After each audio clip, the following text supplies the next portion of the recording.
1 મહિના ઉપરથી કમ્પ્લેન છે, રોજ આવે છે, સળિયા નાખે છે, જતું નથી ને જતા રહે છે। એમને સીધી સલાહ આપી છે તો બી મશીન લાવીશું, જેટિંગ લાવીશું, કશું લાયા નહીં, કોઈ કામ કરતા નથી।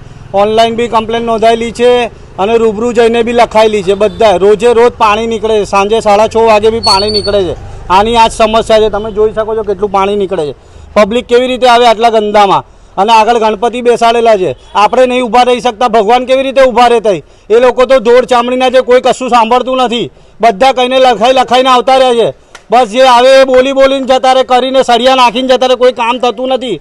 એમનાથી એમના તઈ એમના જ વિસ્તારમાં થાય, કોઈ બી માણસ એમના તઈનો હોય ને તો રાતે બી કામ કરીને કામ કરે, અહીંયા કશું કરતા નથી। તમે વિસ્તારના કોર્પોરેટરોને જાણ કરી? અલા બધાને જાણ કરી છે, એ લોકો બી આવીને મહેનત કરી છે। એ લોકો બી રોકડનાથ પાણી ભરેલું હતું ત્યાંથી નીકળશે ત્યારે અહીંથી નીકળશે, એ બી સોલ્વ થઈ ગયું, પણ હવે તો થાય ને। એ લોકો બી આવે છે, એ લોકો બી લઈને આવે છે માણસ, પણ સળિયા નાખે તો બી એ લોકોથી કામ નથી થતું।